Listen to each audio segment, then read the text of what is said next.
Yeah, this is it. No, it was in 2010. Sorry.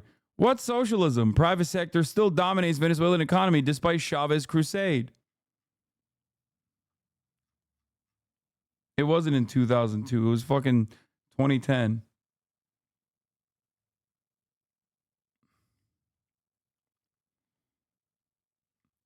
And that was because they were killing it.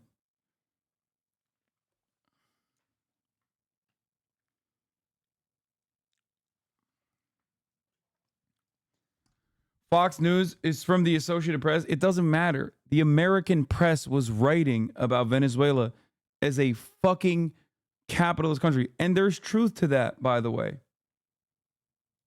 There is truth to that. Venezuela brings free heating oil to poor in New York, even before then. You want to know why? Because the Venezuelan economy was a mixed market economy, just like every other fucking social democracy on the planet. The only aspect of it that was nationalized, that was unfathomable for American capitalists, that terrified Venezuelan capitalists as well, and caused them to collaborate with the American State Department and try to forcibly overthrow the Chavez administration, was because they nationalized oil. That's it. They had a larger private sector, and this article shows very clearly in 2010, they had a fucking larger private sector than France. One must ask themselves this question: how come Norway, which has its entirety of its extraction industries nationalized, never run into the same problem that Venezuela ran into? Is it because they're, smarter than the Venezuelans? Is that what it was? Or is it because they never received the same level of fucking international scrutiny, condemnation, sanctions, political ambitions of their own internal capitalists that collaborate with the American State Department in a similar fashion? Plenty of countries have nationalized oil sectors. Venezuela, it was treated like it was a fucking crime.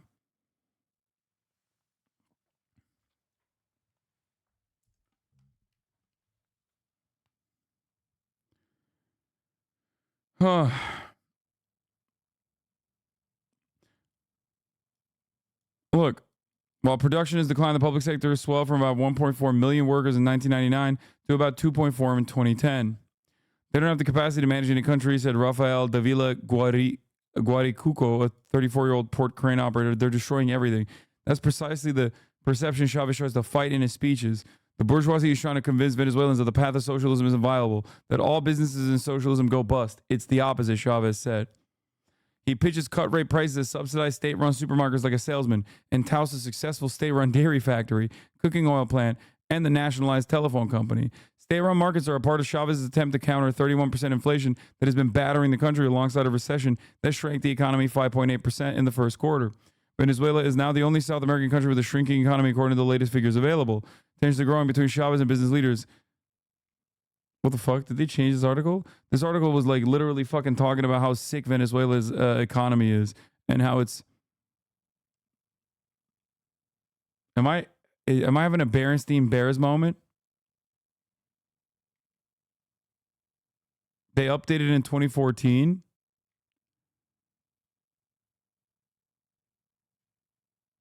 I didn't read this article in 2010. I read it recently.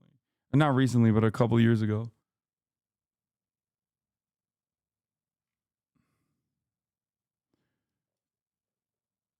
Anyway. Strategy been selectively nationalized companies, set state-run supermarkets, promote worker-managed businesses while trying to convince Venezuela to accept this vaguely defined brand of 21st century socialism. It's hard to sell a country hooked on consumerism.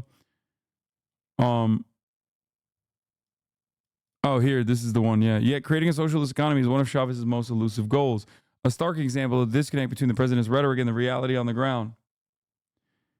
In fact, the private sector still controls 2/3 of Venezuela's economy, the same as when Chavez was elected in 1998, according to estimates by Central Bank.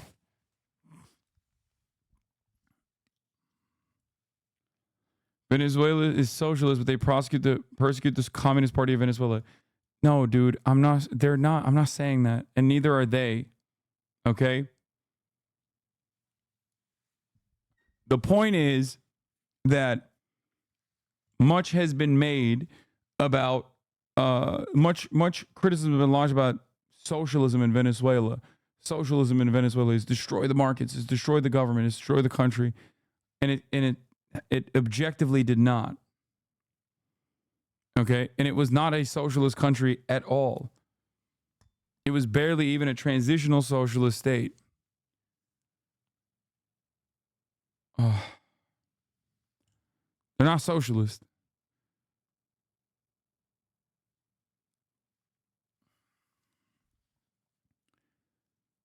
Anyway.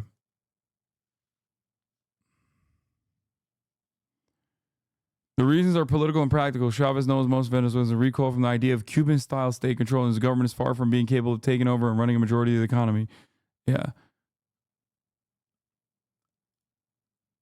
Anyway, let's continue with this. And really choked off the main source of export revenue. 96% of Venezuela's export revenue comes from oil sales. And what the U.S. effectively did over the course of 3 to 4 years was to block those sales from occurring in international markets. And that really strangled the joint ventures that were sort of the life. Yeah, that's it. That's it. That's the key thing. They're a single resource. They are a single resource economy. Okay. And Chavez, to his credit, tried and failed to increase agricultural output.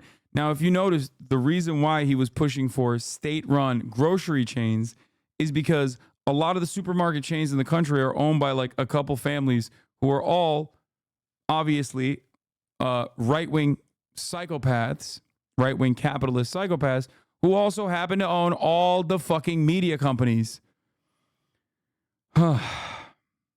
They're also the same people that, once again, collaborated with the American government. That's why when the first coup was launched against Chavez, which was, by the way, thwarted by a popular uprising, the American government did what they did today.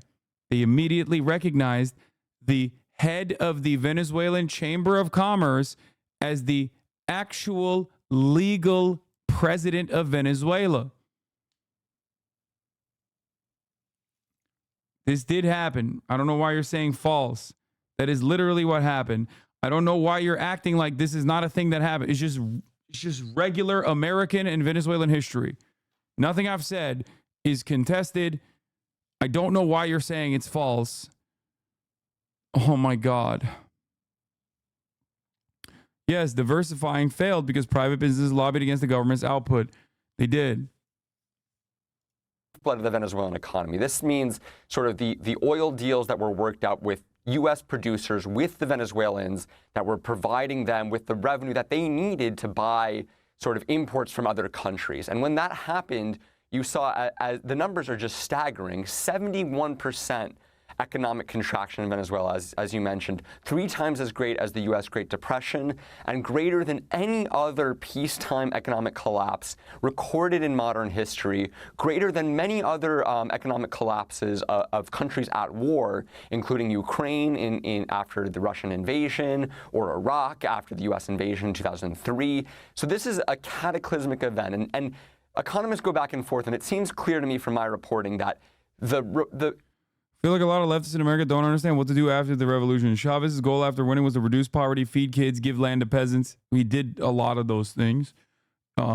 Improve rural living, urbanize, build hospitals, build roads into areas inside of Venezuela that never really got that kind of help or assistance from the government at all. Problem is, improve literacy rates. Problem is, those people are not the people that are ever going to get prominently displayed in America. Those are not the people that are flying to America. Those are people that don't have family members in America going to American schools. You know who does have children going to American schools, American colleges, flying to America easily?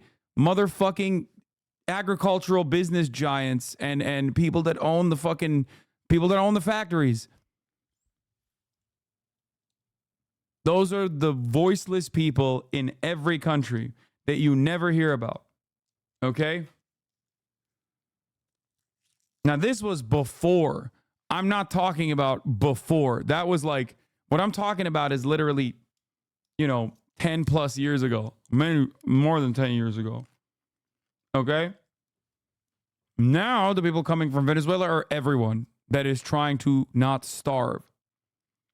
They obviously also have a tremendous amount of resentment towards Maduro.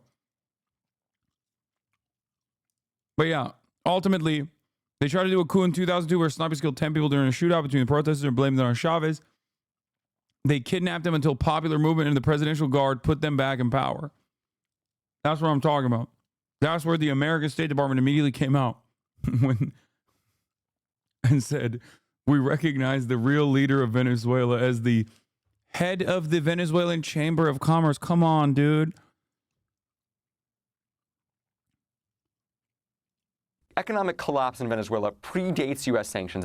Venezuela had inflation of over 800% before Trump really tightened the screws on the Venezuelan economy. But there is also no doubt that these U.S. measures made the economic situation in Venezuela worse, and at the cost of, while despite that cost, did not push out Maduro's government, and obviously Maduro still remains in power today.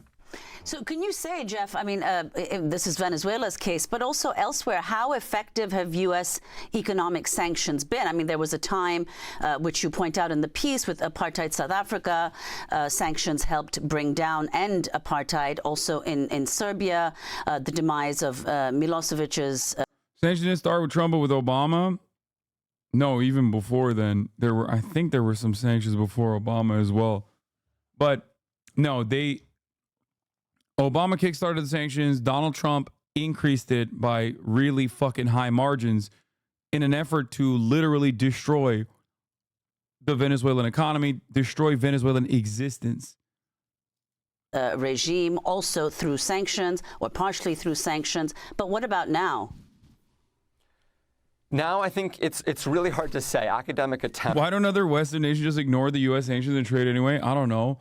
Maybe because 80% of all trade on the current planet is done with the dollar.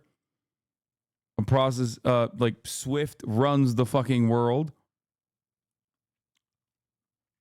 So countries are legitimately terrified of going against America's wishes, and they will refuse to sell pharmaceutical products to countries like Iran and countries like Venezuela. That's not even a joke. That literally is the case.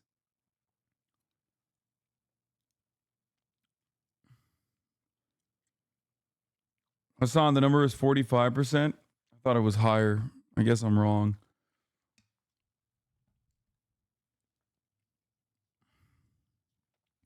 The sanctions were not that far reaching with Venezuela to the point of SWIFT cutoff. Brother, I don't know what you're doing when you say this, because even the threat of sanctions causes many international cooperators of the United States of America to immediately stop trading. Like this is cope. When people say this is actually cope.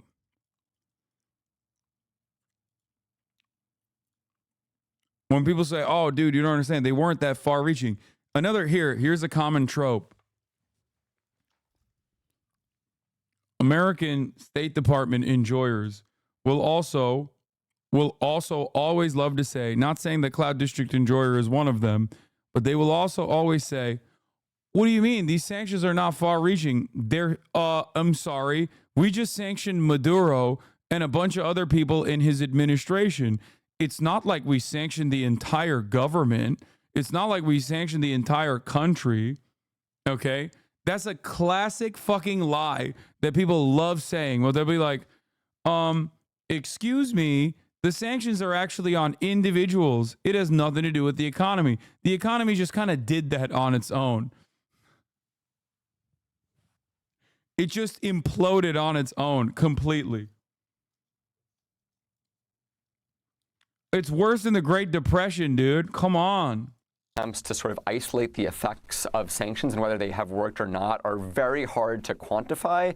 Some studies I've seen suggest that the success rate is between 15 and 30%, which, given that we have sanctions now in some form on roughly a third of all nations and 60% of all poor countries, suggests a very high failure rate.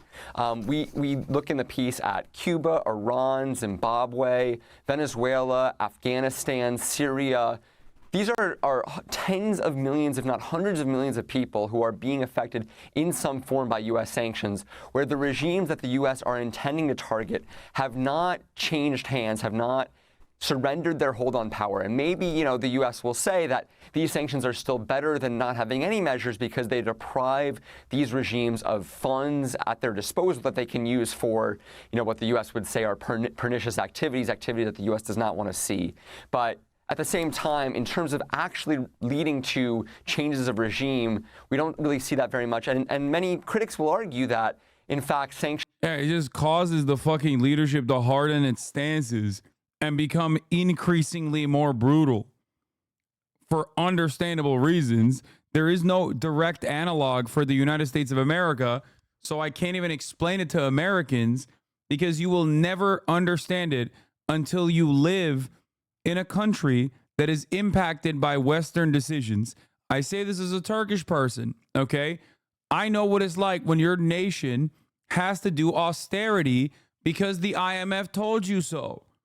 So, there is no way that I can describe this to an American human being because you have never experienced this and you will never know what it's like.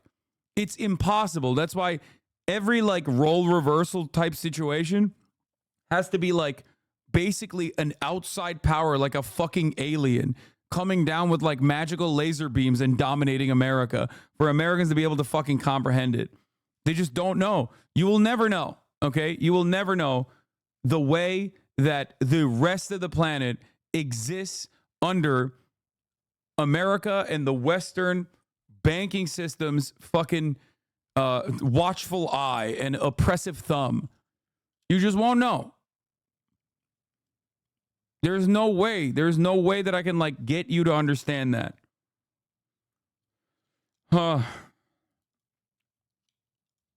Actually, and that's before we talk about even fucking sanctions. You know what I mean? I'm not even getting to the sanctions part. I'm just simply talking about economic coercion. Embolden and empower the people in charge, these regimes in charge, because they curb civil society, they reduce the power and the clout of private sector actors that often form a rival. Wait, hold on. This is really important. I'm going to rerun this.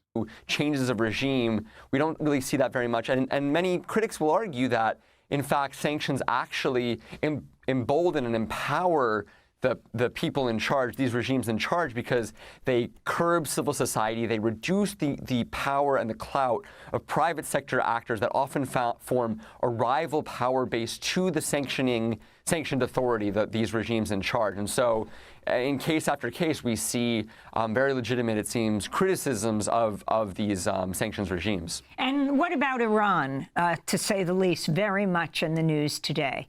The effect of the U.S. sanctions, and also how when the U.S. imposes sanctions, they also pressure other countries to do the same, of course, as we see in Cuba. Yeah, the Iran sanctions really first imposed in really dramatic effect in 2010 through measures passed by the Obama administration and Congress really amounted to a fascinating expansion of U.S. sanction authority, where we really saw in a very significant way the first deployment of secondary sanctions, which were to say, we're not just sanctioning the party that we don't like here, but we're also going to say, if you engage with measure in trade with the Iranian regime, we will target you. And so that... By the way, that looks like Carrefour's logo. For the record, the primary sanctions already ruined trade negotiations to begin with. The secondary sanctions make it illegal to do trade across the board, right? But direct sanctions already crippled trade relations with many countries. Okay? It already causes people to second guess whether or not they should continue trading with this country. That effectively represented a major expansion of sanctioning power, and really seemed as a Latino, I see that as almost impossible to explain USA intervention to an American. No, I think people in this community get it.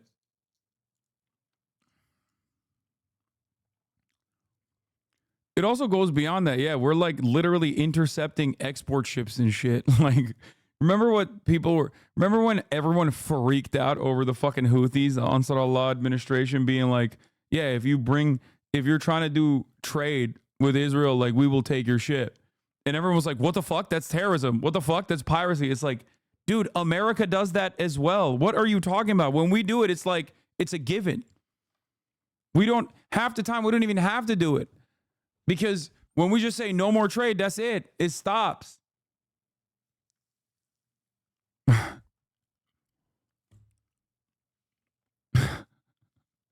The advocates of... Like, think about it this way. Everyone talked about Biden giving back Iran $6 billion of frozen assets. That was because Iran had sold South Korea $6 billion worth of oil. That was not our money to just stop Iran from getting. Okay? We unfroze those assets, as in $6 billion of oil was purchased by the South Korean government. Okay? That was Iran. I know, I said that. Okay? Biden unfroze those assets, and everyone was like, dude, I can't believe Biden's giving $6 billion to Iran. And it's like, the fuck? What do you mean? That's their money. Like, they sold that fucking oil.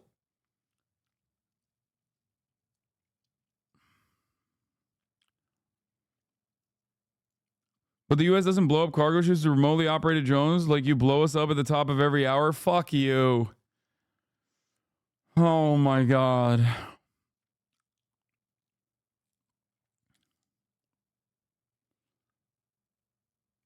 what the U.S., those sort of Western financial system that is the predicate for punishing Iran via sanctions. And Jeff, very quickly, we have 30 seconds. What happened to the 2021 plan to overhaul the U.S. sanction system?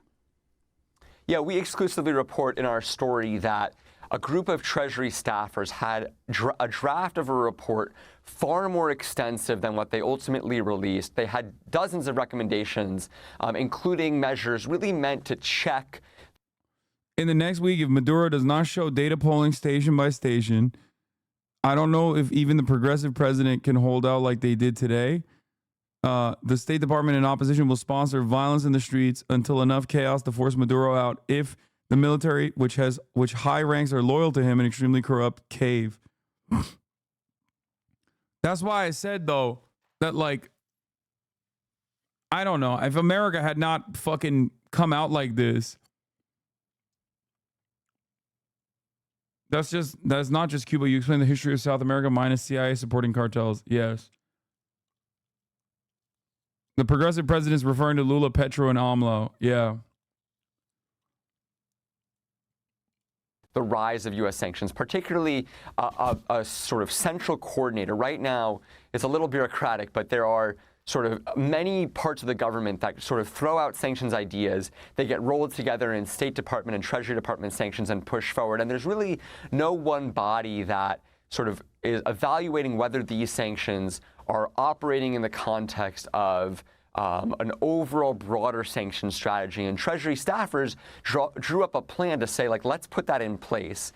But disagreements with the State Department, sort of the overall inertia of sanctions, where they seem so easy, so effective, they seem to the U.S. government much easier than going to war, much easier than doing nothing, or much more politically palatable than doing nothing. And so that plan was shelved, and really under the Biden administration, we've just seen more and more sanctions. Biden has imposed 6,000 sanctions in 2 years, an unprecedented. Doesn't America support and empower democratic actors and give them teeth? Yeah, democratic actors like Saudi Arabia, democratic actors like Israel.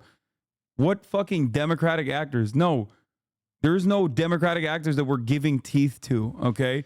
Yeah, we were doing so much democratic acting during the period of the Marshall Plan and the immediate aftermath of World War II, when we literally fucking activated Nazi fascists that did not get prosecuted in Western Europe to genuinely cause chaos, commotion, engage in acts of terror with the specific purpose of overthrowing any kind of socialist, trade unionist government, any kind of democratic socialist government that they had. That was empowering democracy. You know, that's what we did. Democratic actors like Pinochet, which we, in Latin America, every fucking country in Latin America that we have talked about has been impacted by America's democratic actions.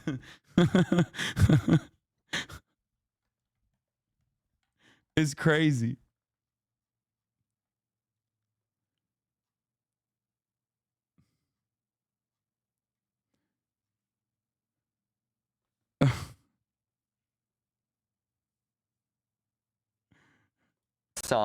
And the fact that that has continued really reflects the inability of the U.S. to get this problem or to get this number down. This is how democracy now always ends, dude. It's so funny. It literally always is like they're running out of time and they're hurrying through the process.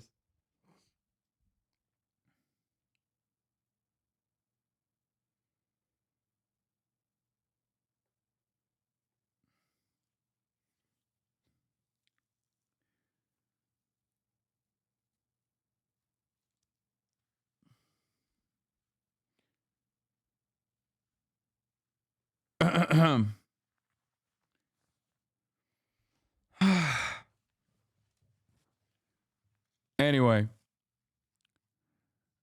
so yeah, collapse of the Soviet Union. U.S. is emerging as the world's unrivaled superpower, both financially, militarily. Governments and banks around the world were dependent on the U.S. dollar, which remains the dominant currency on Earth. Today, the dollar buys access to the American economy, but also undergirds international trade, even when there is no connection to an American bank or business. Commodities like oil are priced globally against the greenback, and countries trading their own currencies rely on dollars to complete international transactions.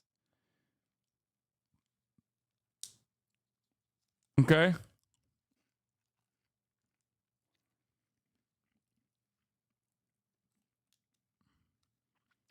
That financial supremacy creates a risk for U.S. adversaries, even some allies.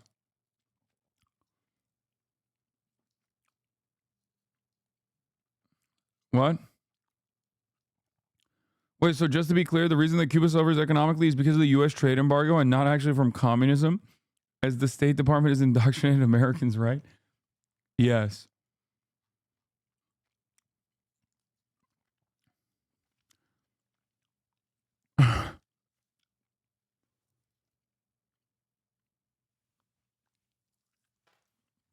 American brain rot is how you end up with Pepe Levy goblinoid American chauvinist takes. They focus on how bad Maduro is without acknowledging the root cause of the economic decline is American sanctions and the root cause of political violence is the American interventionism. Maduro bad, but American intervention is the bigger evil? Yes. Straight up.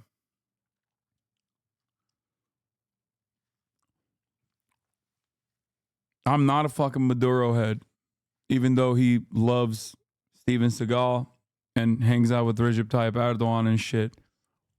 Okay? Not a good guy. He's just not. He's not an effective leader.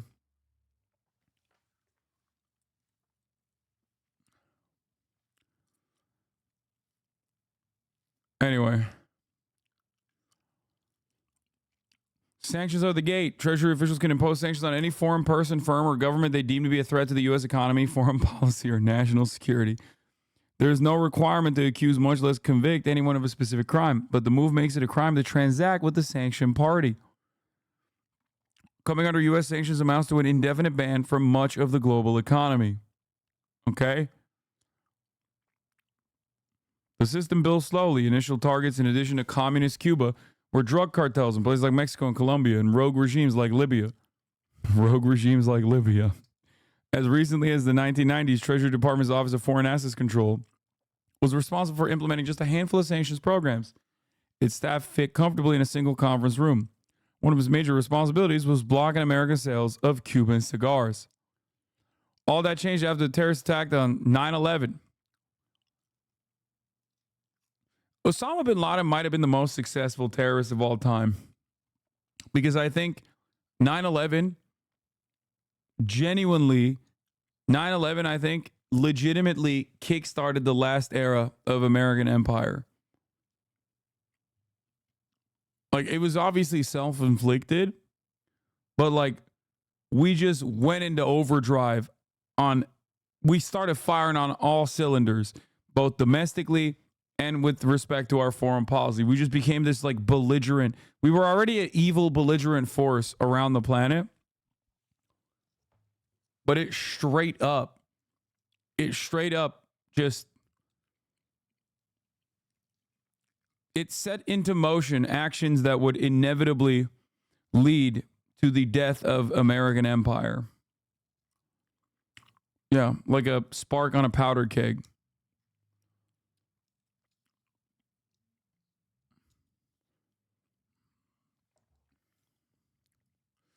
America will collapse tomorrow at 3 p.m., guys. Okay, what are you talking about? I'm not a fucking economist writer for China, okay? I'm not on the China beat at The Economist. That's not what I'm saying at all. See you on Reddit. What do you mean? We're just ripping ourselves apart. It's literally true. This doesn't mean it's going to happen tomorrow. But I think post 9/11, the United States of America is basically the death rattle. Like, it's the final chapter. It'll take longer than fucking 20 years, 30 years, 40 years, maybe 100 years. But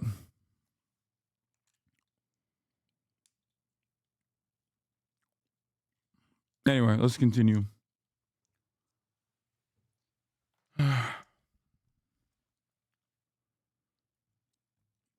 All that changed after terrorist attacks.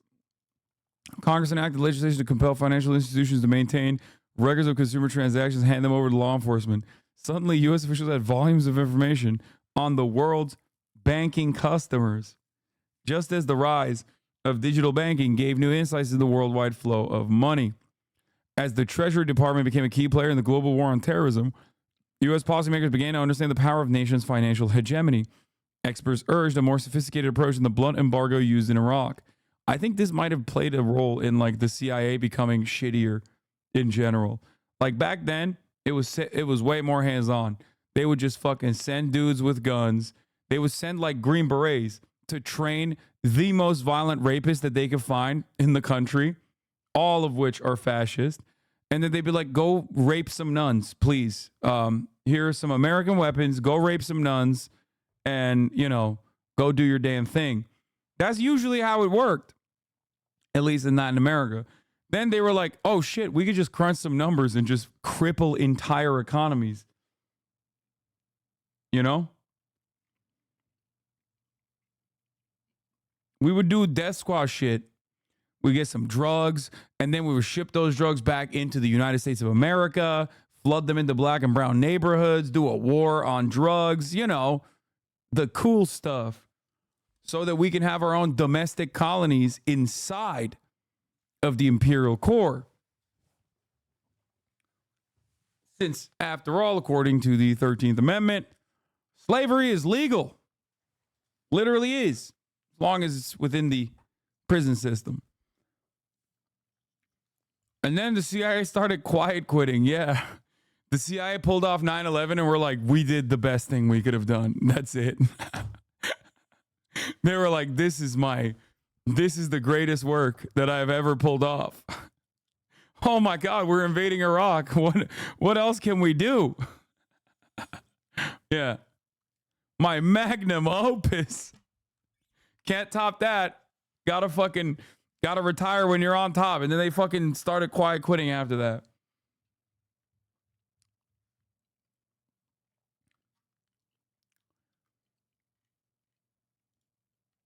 Please tell me you're exaggerating about the nun thing.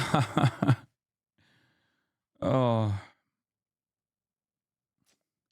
I wish I was exaggerating when I'm talking about like raping nuns. The CIA and American military trained violent fascist paramilitaries raping nuns. No, that's real.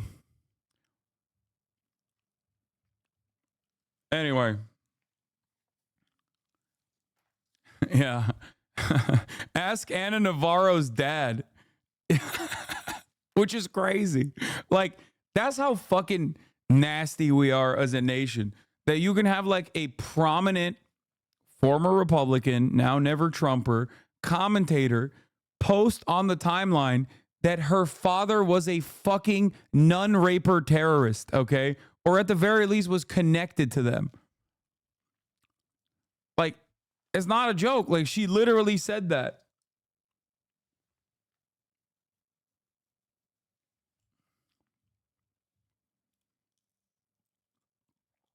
That's also part of the reason why I think it's like, that's also part of the reason why I think it's kind of crazy when people will be like, oh, Benjamin Netanyahu is the biggest war criminal in the room. I'm like, bro, come on. We're the United States of America. Like, his crimes are still under our umbrella of war crimes. You know what I mean? Like, he's the little guy in the room.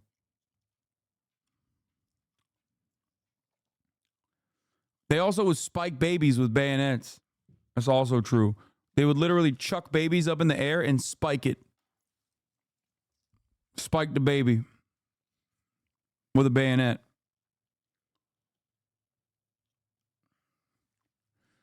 Of course, for democracy. for bringing about democracy. Guys, it was for democracy. The alternative was so much worse. Can you please?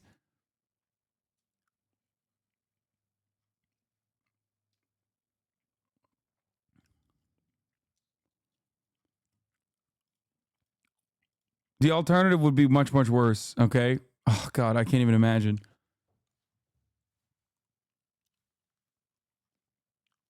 Okay.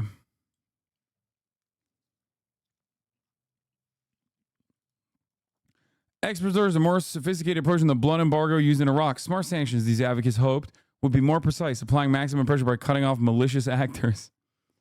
Proof of concept soon materialized. In 2003, North Korea alarmed the world by withdrawing from a nuclear weapons treaty. Treasury officials under President George W. Bush not only targeted the Macau bank that processed payments for Pyongyang, but also threatened any banks that traded with one. North Korean officials howled, and the measure stymied Pyongyang's finances.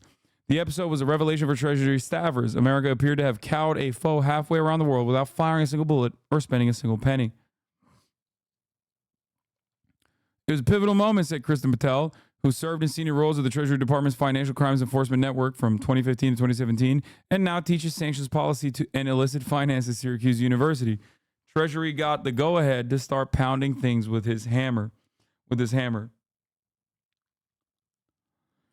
The playbook soon shifted to include bigger targets and more aggressive enforcement. In 2010, Barack Obama worked with Congress to approve sanctions designed to force Iran to give up his nuclear ambitions. The Justice Department began levying billions of dollars in fines on Western banks that defied Treasury prohibitions. These sanctions applied not just to Iran, but also to firms trading with Iran, undercutting Tehran's links to international markets. Iranian leaders buckled, deciding to seek a nuclear deal that promised to end the financial isolation, which is why what Donald Trump did was so insanely fucked, by the way. Like, so impressively fucked. Like, you would think America can't get any worse, and then, you know. Your tires have petroleum in them, I'm afraid. This is a boy video. So I think I'm going to have to confiscate your tires.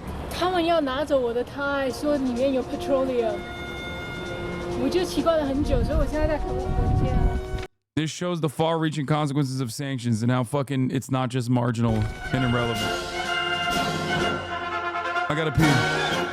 Tensions with North Korea are at an all-time high. We've seen rocket tests on one side and aggressive military drills on the other, and just mean nicknames all around. And just when it starts to reach boiling point, we somehow avoid nuclear war and just slap on a bunch of sanctions instead. It's really good. We dodged a bullet with that one. Well, I don't know, maybe the US dodged a bullet, but this new round of sanctions, it cuts out 30% of North Korea's GDP. I mean, you remember the financial crisis of 2008? That only cut out 5% of America's GDP. The worst recession since the Great Depression. Okay, now picture that, but multiply it by 6. The worst recession since the Great Depression. Hideous! Yeah, exactly. And this is exactly what the North Koreans are going through right now because of these sanctions. The West has been slapping these sanctions on countries for decades now. Yeah, but come on, these aren't your regular everyday sanctions. They call this something completely different. Targeted sanctions. Targeted sanctions. More targeted sanctions. Smart sanctions. Smart sanctions. Smart sanctions. Oh yeah, the smart sanctions. These ones are so smart that they killed 576,000 Iraqi children in just 4 years in the 90s. No. Haven't you seen the news? Those are the old sanctions. These are the new smart sanctions. They're so advanced that they only target the people at the top of the regime. The order allows for targeting individuals. Target individuals. Sanctions which personally targeted North Korean leader Kim Jong-un. Put North Korean leader Kim Jong-un on its sanctions list. So these new sanctions on North Korea are banning over 50% of petroleum imports into the country. And you know what this means? It means that Kim Jong-un personally cannot drive his car to the rocket factory. That's ridiculous. You know that these smart sanctions affect civilians the most. No. I bet that if you implemented the same smart sanctions into Australia, people would completely understand that these are a necessary surgical procedure that only target the Prime Minister. How could you possibly prove that? No. I know just the guy to settle this bet. Faster than an intercontinental ballistic missile. Less visible than a stealth bomber. An unwelcome visitor from a much more powerful country. It's Sanction Man. They look so young. Bro, this was in 2017.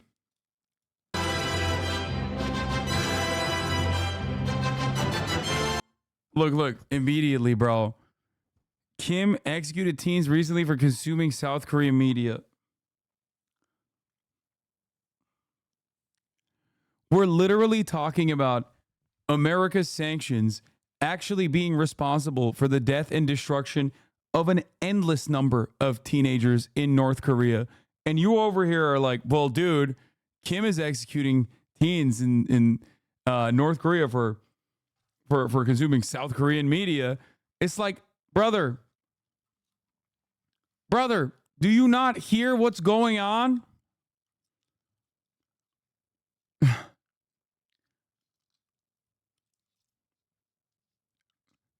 And no, I read the story. They actually executed them because the kids were not pulling the trains fast enough.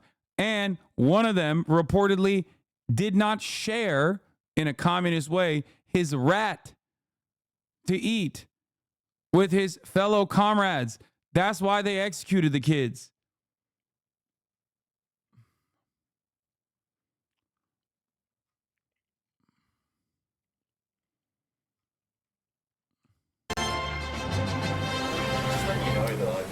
The price of petroleum outside on your board there because of the new United Nations Resolution 2375.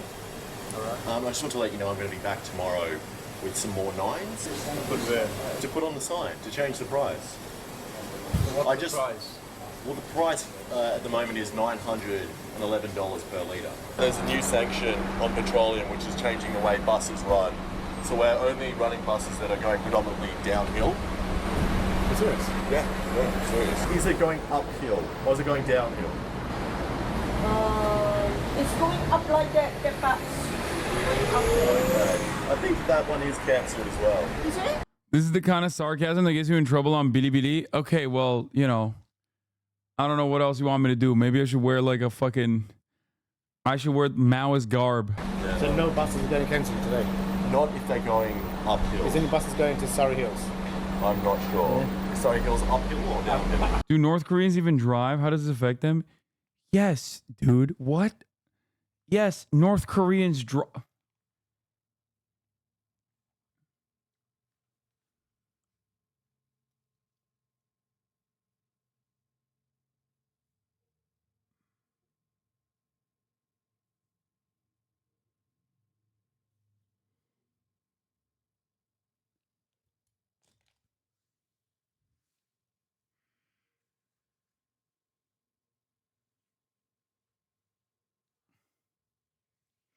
Like, there are cars in North Korea, chatter. Yes, it's not as, It's not like New York City. Low key, that's not a terrible question. Oh my God, yes, yes, dude. North Korea has cars, and yes, people in North Korea do drive. Like, there's a lot less cars in general, but yes, of course they have cars. And buses and taxis.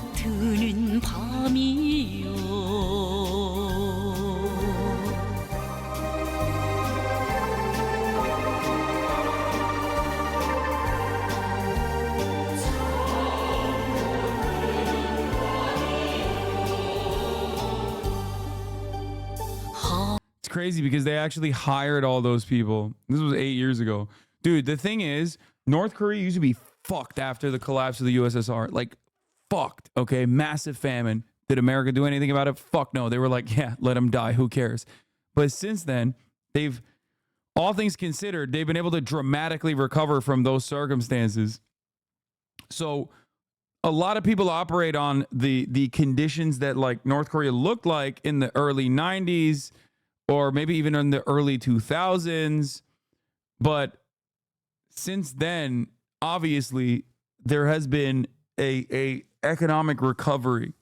Doesn't mean that the situation is great. That doesn't change the reality that the government is incredibly restrictive.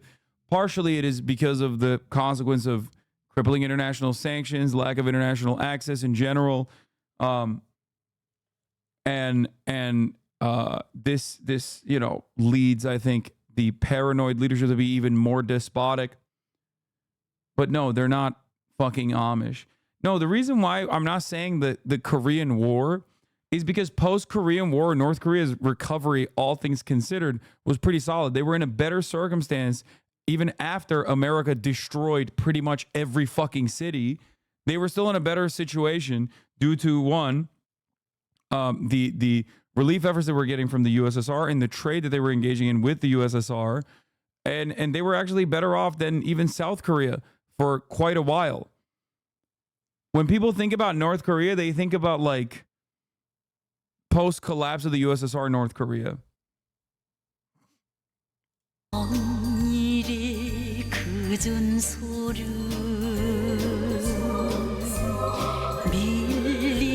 It is funny though, because it's like there's no normal reaction to this situation, because it's like either you think that they're eating rats and like pulling trains by hand, or you think that they're like eating burgers every meal and everything is super fucking sick and they just like love their glorious leader and they cry because they just love him so much. And like, it's not somewhere in the middle. Like there's no normal way of analyzing. I rarely ever meet people that just like look at the Democratic People's Republic of Korea as a country that has been incredibly like wronged historically and is the way it is as a consequence of like imperialist ambition. ChatGPT thinks a population of 26 million people only have 10K cars. Do you think that's a racist thing or an anti-communist thing? It's probably an anti-communist thing because South Korea is literally right there. And people love South Korea. They fucking look at South Korea as like the new Japan.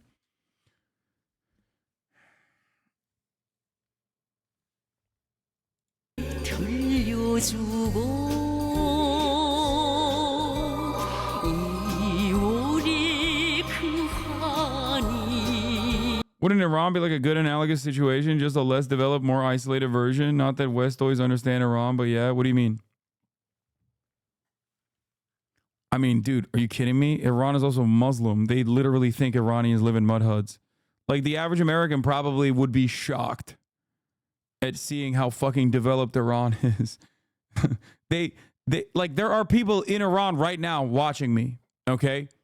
Right now, as we speak, there are motherfuckers that live in Iran that are watching me, okay? Either through VPNs or I don't know. But like, that is unimaginable to the average American. They're like, what? What do you mean? In their mud huts? In their tents when they drive their camel to work? Like... No idea. I thought everything was flat. Are you the manager? Yeah. Okay, I'm just letting you know that I've taken the soap from the bathroom. Yeah, because this contains petroleum. Yeah, and in accordance with the new Resolution 2375 from the United Nations, I'm going to have to confiscate it. Clear one, okay. I'll take that one. Thank you for that.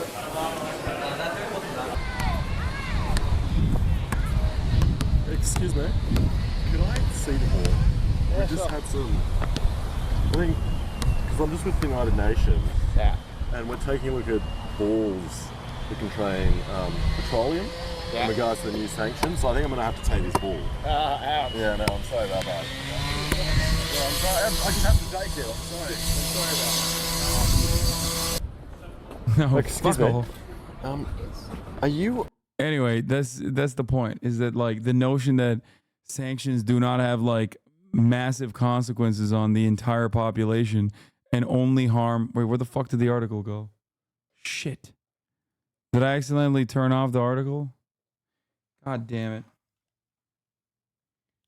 I have fiber optic and you don't, bitch, shut up. So does Hezbollah, okay?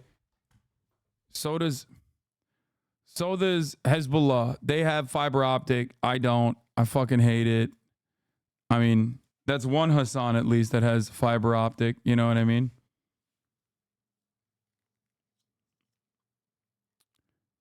Anyway, Congress got in the act of flooding the State Department and the White House with requests for sanctions that in some cases appeared to intend cut off foreign competition from home state industries. In 2011, a holiday party in the Hotel Harrington in downtown Washington, Adam Suzubin, the director of OFAC, sang a song titled "Every Little Thing We Do Is Sanctions" to the tune of "Every Little Thing She Does Is Magic" by the Police. Suzubin confirmed in an email.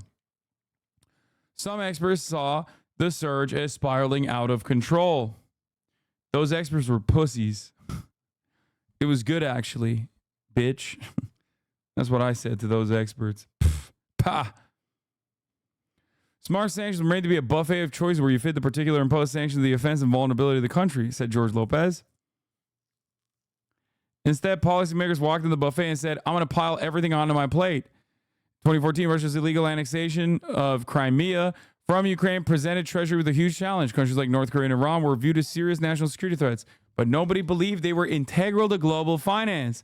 Now, Treasury was forced to confront one of the 10 biggest economies in the world. A wrong move could send global markets reeling. By the way, this is the real reason why, like, we don't want the Chinese smoke either. Treasury aides who had once labored in obscurity took recommendations directly to cabinet officials who were simultaneously hearing from alarmed Fortune 500 CEOs and the heads of Wall Street banks. Sanctions were suddenly a key feature in the re-emerging great power competition among Moscow, Beijing, and Washington. You get requests and comments from seemingly every corner of the government. Why have you not imposed sanctions on these people? And what about those people? Adam M. Smith, who served as senior advisor at OFAC. Regardless if you were a Democrat or Republican, the thought process was, why would you not continue to do this?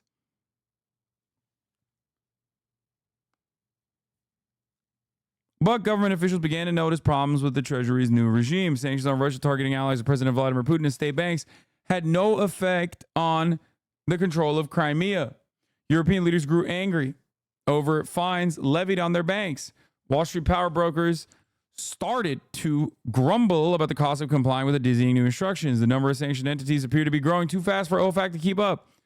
Nuance bred confusion.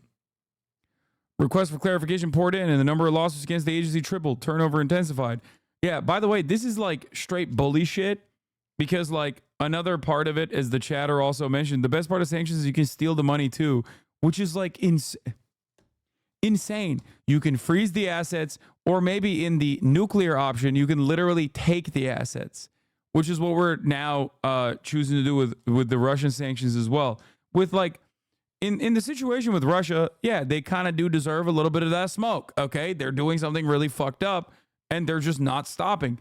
But it is wild that America, that does what Russia is doing to Ukraine all around the fucking world, and has done historically even worse than what Russia is doing in Ukraine, which seems unimaginable when you think about it, because it's like, wow, that's fucking crazy. I'm not saying this as a defense of Russia. I'm saying this to explain to you how shitty America is. Okay. We get to also then put sanctions on other countries and take their money. Anyway, a more existential challenge emerged as well. The power of sanctions lay in denying foreign actors access to the dollar. But if sanctions make it risky to depend on dollars, nations might find other ways to trade. In 2016, Obama Treasury Secretary Jack Lew warned publicly of sanctions overreach and the risk that their overuse could ultimately reduce our capability to use sanctions effectively. And yet the incoming Trump admin again found new use for the financial weapon as it applied more sanctions than ever. As President Donald Trump used sanctions for retribution in ways never conceived, ordering them, for instance, on officials with the International Criminal Court after it opened war crimes